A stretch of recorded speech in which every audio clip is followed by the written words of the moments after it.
So when then that draft of the strategic plan goes to the full membership for additional support, how critical is that authorship in allowing the members of the strategic planning committee to then communicate to their peers what they've created and why it's so important to adopt that new or that different direction? It was critical that they were a part of it and that they believed in it and that they authored it, because that is the only way they would be able to communicate it to everybody else. So having their involvement through that process and their buy-in, and more than a buy-in, I mean, they put it together. And then having that strategic planning committee, which was so diverse among all groups of membership, is what sold this plan to the membership as a whole. Wouldn't it have been easier to just hire somebody to come in and tell you what to do? It would not. No, and I mean, I can't imagine that would work, because, you know, people that would use MB strategies are successful in their own right. They're educated, and they're opinionated, and that certainly is the case here at the Country Club of Lansing. And so having a third party come in is not going to sell it. The membership had to sell themselves on what was best. It had to be something that they adopted, that they put together themselves. And you could say, well, why didn't they just do it themselves? Why did they need MB strategies? It never could have gotten done this way without MB strategies, because we needed that leadership. We needed somebody to tell us how to do it. We didn't have the tools. We're all smart people. We did not have the tools to go through the process to bring it to where it ended up. We needed somebody to guide us. Why? An expert in doing that. Sure. Why, Joe, are those tools not available to everyone? Why are those tools not something that anyone can pick up and use? Well, I mean, people don't. I didn't know what the tools were. I think most people didn't. I mean, sometimes when you explain the tools, they seem so obvious, but until they're explained, they're not obvious. And it wasn't just the tools, it was the process. One thing that you were great at was asking the right questions. I say you never gave us answers, but if somebody suggested a course of action, you may challenge that with certain questions that led to the answer. It's like how they teach you in law school. They teach by asking questions, the Socratic method. Which, by the way, it's important to note that you are a attorney. You are a practicing attorney who is obviously gone through law school, has extensive training, very successful, but yet one of the areas that most businesses and most training doesn't capture is this ability to kind of facilitate and kind of organize people through what appears to be chaotic, but really it's just, it's kind of just needs to be organized. Right.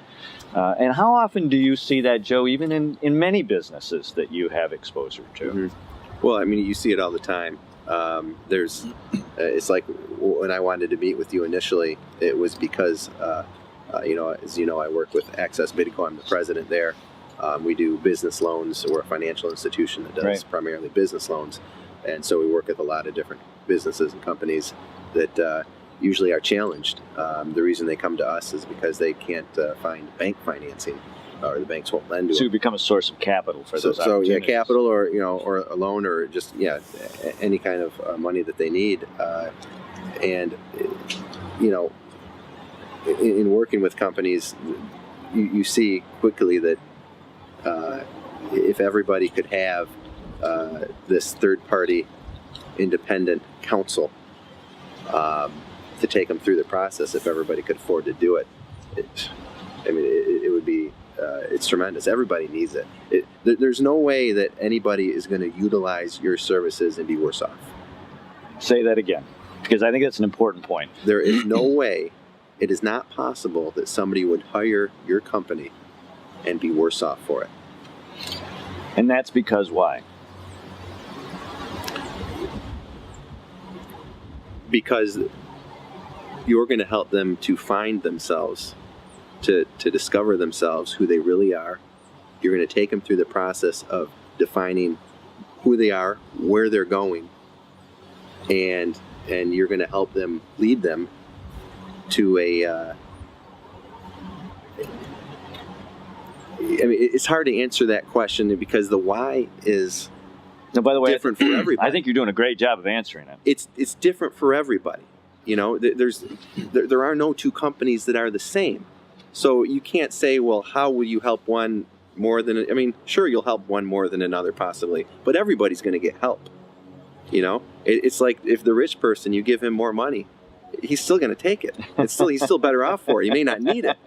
You know, you bring up an interesting point, and that is how many times we try to use a standard blueprint to solve a problem, and you've discussed and alluded many times to the fact that we all have the power within us to answer the question that we need to answer, but sometimes we need some encouragement to have that answer come out.